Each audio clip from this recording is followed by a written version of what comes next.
Senator Cotton. Morning, gentlemen. Mr. Obadol, the Army has begun to modernize the organic industrial base, but it's still not fully using arsenal and ammunition plants. The arsenals, such as the one in Pine Bluff, are struggling for modernization funds and additional work. This underutilization is particularly damaging during a munition shortage that could impact our ability to face adversaries like China. Do you believe the Army should utilize the resources it already owns to maximize production for critical munitions? Senator, thank you for the question and the attention to this, because I believe that our almost 24 plants, arsenals, depots are our strategic depth to be able to sustain combat and large-scale combat operations. So, yes, I share your concern for the health of the organic industrial base in the Army. Thank you. Part of former Secretary Wormuth's solution to the recruiting crisis that she helped create was to cut 3,000 billets from Army Special Operations Forces, a decision that both the SOCOM and the PACOM commanders advised against. Last year's National Defense Authorization Act prohibits these Special Operations Forces cuts until the Army Secretary completes an additional assessment. Would you agree to taking a closer look at reversing these cuts? Yes, Senator, I would commit to continuing that evaluation as the Army is doing that right now, I believe. Okay.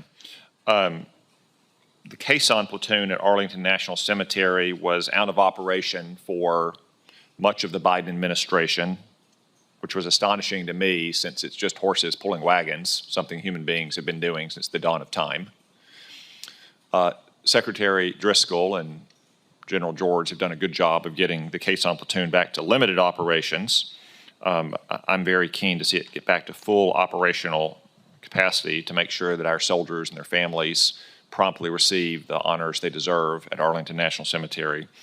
Can you commit to working with the Secretary, General George, and this committee to get the caisson platoon back up to full operational capacity as soon as possible? Yes, Senator. I believe it to be a critical part of Arlington National Cemetery, and I understand that there have already been big strides made in professionalizing this program. I would commit to continuing to monitor that and advance it. Thank you.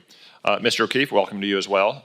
Civil service reform is a clear priority for the administration. I think it's one that's long overdue. While the Department of Defense has many dedicated civil servants, it also has a lot of outdated bureaucratic processes and inflexible performance management systems that have too often not rewarded excellence and promoted mediocrity.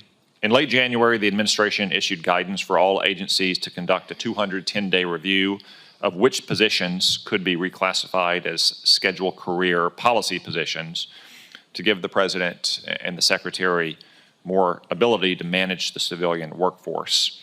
What are your thoughts about this review and the possible implementation and what it could help bring to the department?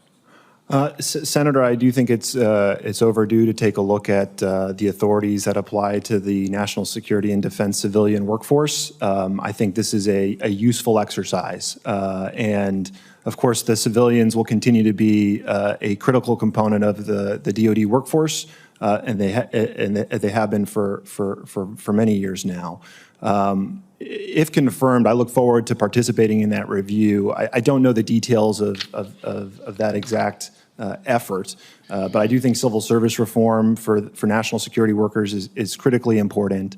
The department has a variety of authorities that the Congress has already provided that, in my judgment, are being underutilized. I mentioned cyber accepted service earlier. There are many others. Direct hire authority has been provided many times over the last decade, and yet it still takes almost 3 months to hire somebody. So I think some of these delays and challenges are somewhat self-imposed. If confirmed, I look forward to figuring out where the department is making things harder for itself than it should be. The Congress enacts these authorities for a reason, that they be used effectively.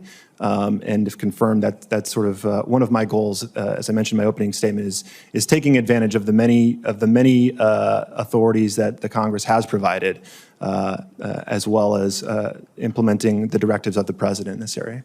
Okay. Thank you both. Senator